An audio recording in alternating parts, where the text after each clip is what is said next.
this particular game on here, though, there was a couple of things that I looked at, you know, so going back to my grassroots and everything else, and this is what's so great about having you, is Chris Kavanagh. I'm a big fan, gave me some great advice, but on here, on this free kick, I'm looking at him on here, now I'm thinking, okay, you're very flat-footed, you stood, free kick struck, you can now see if there's any movement, arms to ball in the ball, if it hits the wall. You can now see the goalkeeper, if he tips it over or saves it, gets a finger on it, and you can make good decisions based on that positioning. But as me as a grassroots, I would never be there. I would be over here looking that way. What's the right position? Well, for me, on free kicks, you've got to be looking at potential second phase. Right. I.e., what's going to happen? Because invariably, it's a direct shot on goal, so it's not a problem. Yeah. But what it happens is a save, hits the crossbar, hits the upright, comes out, and it comes back into this area. Yeah. So from there, you're detached. Right. So for that second phase, you need to be squeezing in. So if you, Simon, on your refereeing around here, I'm much happier than that. Okay. And here we have another situation that you've highlighted of a referee getting a good viewing angle. Yeah. But as referees, don't duck. Right. Because what you've done here is you've bent down, you're reducing your options in terms of vision, and of course he's wide stride, he's absolutely flat, and any sort of quick need for quick movement on anything that happens here, he's flat-footed and he loses seconds. You see, because I like that, I highlighted it because he's got, look at his view there, he's looking through, this is a goal line clearance, so he's potentially got that. But when we spoke about it, you are right, because just because it's clear now doesn't mean it's always going to be clear, and he can't move left or right quickly. You know, Chris Kavanagh has got great potential as a referee. He's a very good decision maker. He's got a nice style and action and interaction with players. His one downside is he's flat-footed, he's slow, and he's giving up distance. And you know, he's a professional referee, and it's one area of his performances that I feel lets him down. Well, we'll compare later. There's a bit later on, and we'll compare with another referee that used to be like this, who's completely changed the game. John, what's his performance yesterday in this particular game on here? And it seems to be an upward trend on here, but as a development side of things, so for referees coming through, I've caught two particular images on here. One is the in and the out of the box.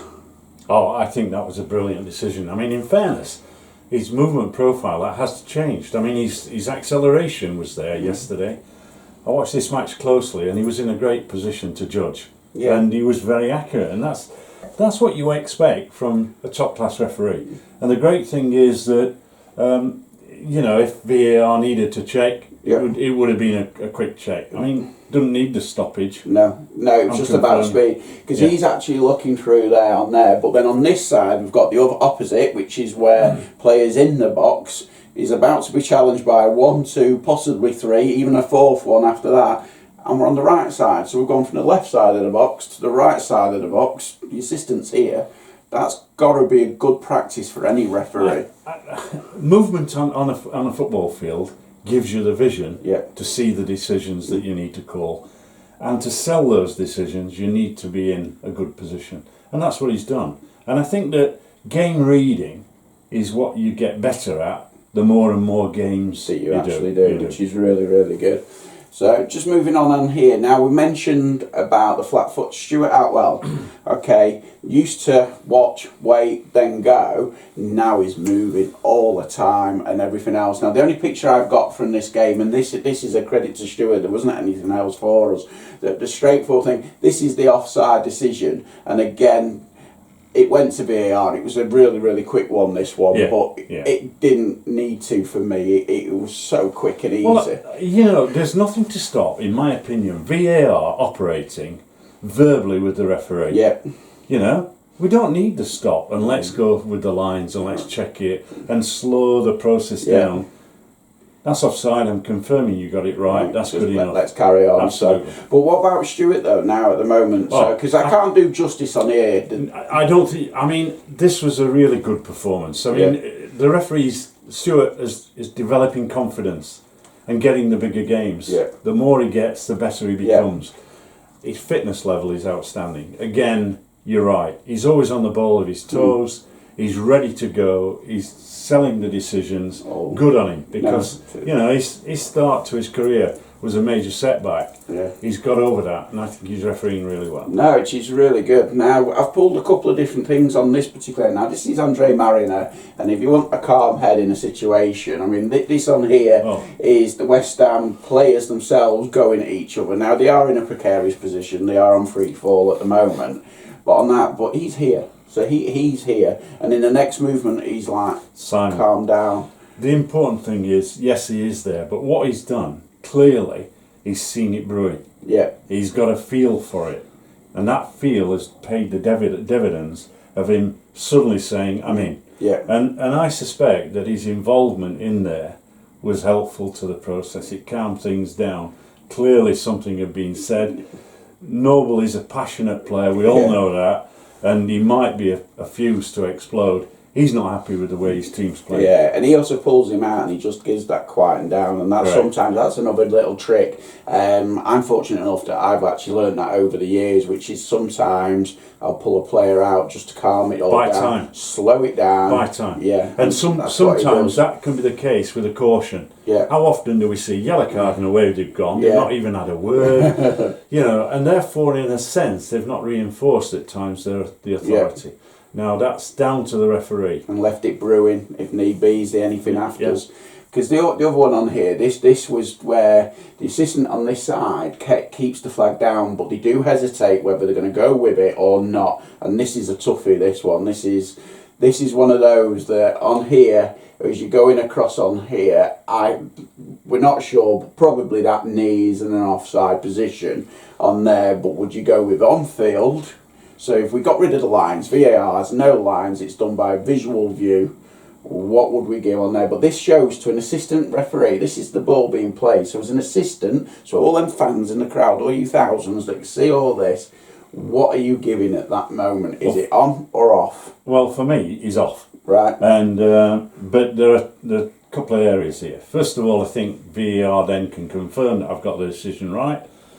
But there's also here an assistant referee who slightly, in my opinion, looks slightly ahead of the game. Right. And if you start to anticipate and move off your line, then you'll make inaccurate decisions. Okay. So that base requirement is being in line with the secondary most defender has to be fulfilled. And under the technology that I used to use, I don't think they apply it anymore, we could measure that. We could measure at the point a player is deemed offside, or in an offside position, where is the assistant referee? Ah, right. So whether they're a yard behind or a yard in front, amazing, 2 yards in front, that type of thing. No, that's good technology. Okay, going on to Kevin Friend, the Manchester United game on here.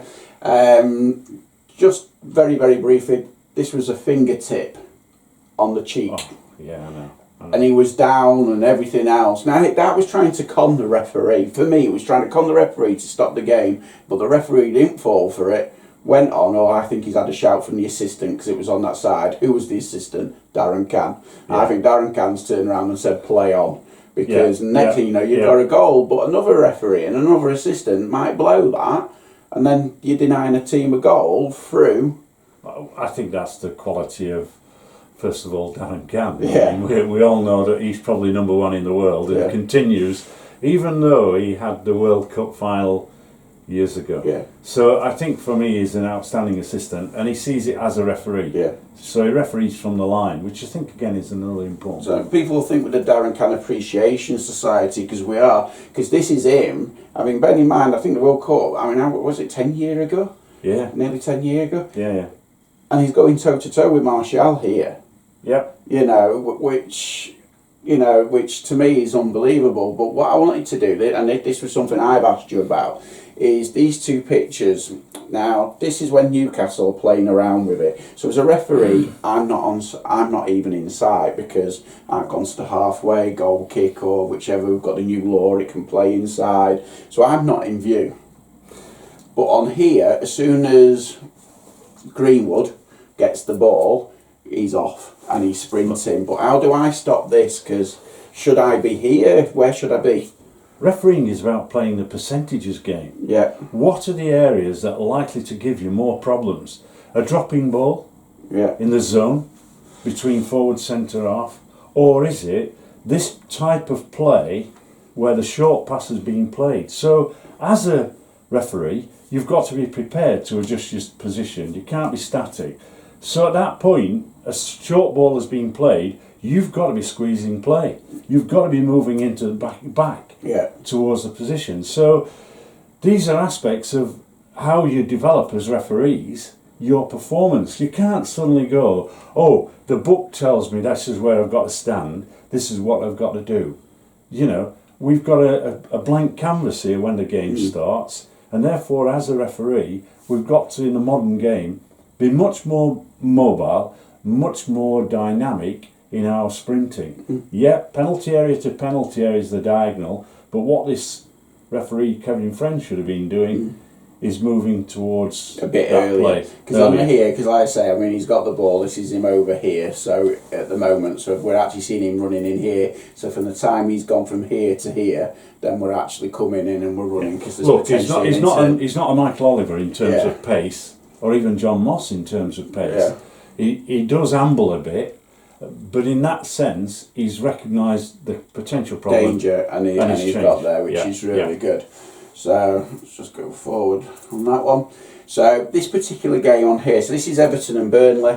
This is Scott Ledger from Barnsley.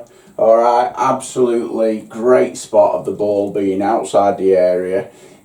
We've played it back 2 or 3 times to see, I think it is, and then he's turned it around. So I think Scott is 100% right on there, and he's actually gone for it, which is really good. Do you agree that that ball was out of the area? If it is, or if it's not, Ledger is there and he's made a decision. Look, he's got a lot of experience as a referee at grassroots level. As a player, he played a long time. So he's got all that experience and he can make a judgment from his position. And he's made that call, that player's outside the penalty area. And as a referee, I'm supporting him. So that's the first thing. Now you've got the free kick that could potentially result in a goal. You can now opt for safe refereeing. And safe refereeing is, like Anthony Taylor did, he found a foul. Totally agree on that one. Moving on to David Coote at Sheffield United for the 4th time. On here is, this is the penalty incident. Now, what's really good about this, and I really like, is the fact that where they are now, completely outside the area, you can already see the assistant's changing the flag, the hand, he's already going, he knows where he's going. We've got the blow of the whistle, we're going penalty on here. I think there's a little tiny second in there where they communicate, I'm going penalty, yes, you're spot on, because that is one hell of a decision. And again, he's going over to the right side of the box, he's not staying on his diagonal on the left. I've had some negative feedback on David Coote's performance on social media. Because some said, well, he stopped the game too much. You know, referees have a duty of care towards players. This was always going to be a toughish game, always going to be a tough encounter. And and there is some physicality within the way Sheffield United, and certainly Nigel Pearson's game, even though he's only been there a short time. You know, I don't have a go at David Coote by the number of fouls he's awarded. He determines, is he in control? And he might have gone safe refereeing. And safe refereeing is giving free kicks. Look, we all know, if we go back to the World Club final, that referee from overseas was stop. He wasn't worried about the entertainment. No. For him, all he was worried about, selfishly, am I in control of the game? Which he was. And I'm going to give that free kick if it's a foul. And this is the difference between overseas refereeing in some other parts of the world than English traditions, where we try to keep it flowing. We give a bit and give and take, but allow the referee, if he feels that the game's going slightly away from him, to start giving those free kicks. And it's down to the players then to stop fouling. Correct. It's not down to the referee, it's down to the players. Exactly that. So I'm going to say huge thanks for Keith for joining me once again. I hope you've learned something today, because it's been for me, it's been more about the education and different areas on there. Actually learning from our elite referees. So enjoy the weekend's games. We'll be back after the weekend for another show on this busy period. So have a great weekend and stay safe, everyone.